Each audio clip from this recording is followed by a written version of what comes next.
My dear friends, today we celebrate the feast of the three wise men.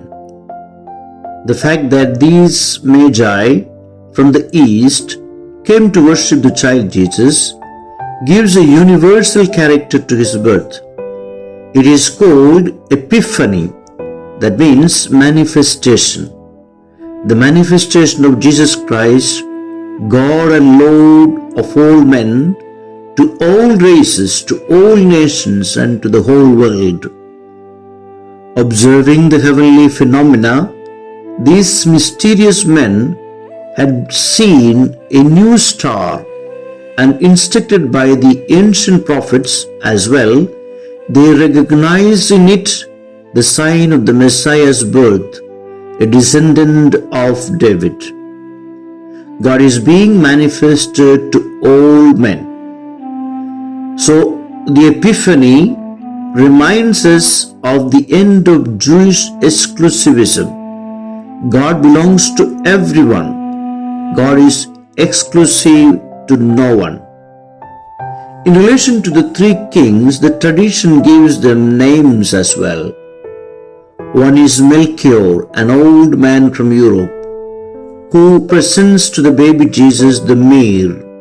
The second one is Gaspar, the youngest and blondest of the three wise men from Asia, presents the incense, and the third one, Balthasar, a black man from Africa, presents the gold. The three gifts that the three wise men gave to the child Jesus were not chosen by chance. They all represented symbolically to the life of Jesus. Gold was a gift to Jesus as king because it was a gift intended for kings, and Jesus is the real king of the universe. The incense was a present for Jesus as God, since the incense was burned before the gods.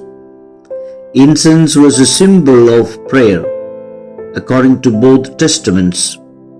Incense symbolizes the mediation of Christ, his priestly position, and his intercession for man.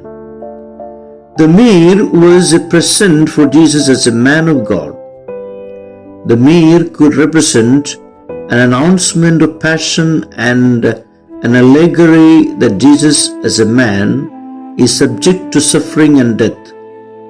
Myrrh then represents affliction, pain, anguish, time of bitterness, suffering and death of Christ. Like these three wise men, people of every generation need to be directed in their life. My brothers and sisters, what star can we therefore follow? The Lord's spiritual light is always present in the word of the gospel, which is still able today to guide every person to Jesus.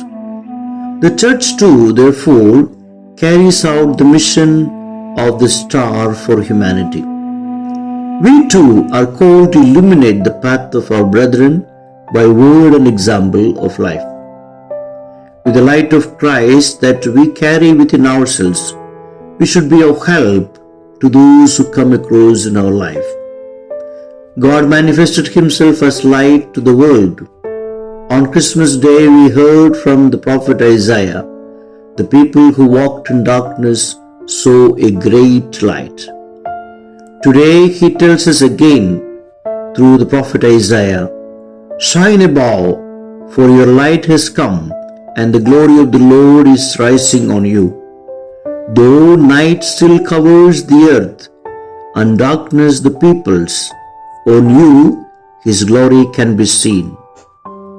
The word of God does not stop telling us that this child who is born to us is the light, that by trusting in him, in his word, we will be able to build a new life. He will be the light to the difficulties that many families are experiencing, to so many negative things that have caused us to be the way we are. God, his word, his gospel, his good news are that light that comes to illuminate our darkness. As the Psalm 71 tells us today, He will deliver the poor when they cry and the needy who are helpless. He will have pity on the weak and will save the lives of the poor. Jesus, who is born in Bethlehem, is our light, and He comes especially to those who live far from the faith. He comes to the pagans. He comes to those who are far away, so that they stop being so. Let us reflect. Do I know how to discover the stars that God sends me to meet Him? What gift does God expect from me? When I come before Christ, am I generous to give Him the best that I have, an arm or the leftovers? Do I help non-believers and lead them to Jesus?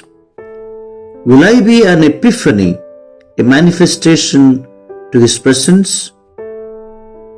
My brothers and sisters, God bless you, and I wish you all a very happy Sunday.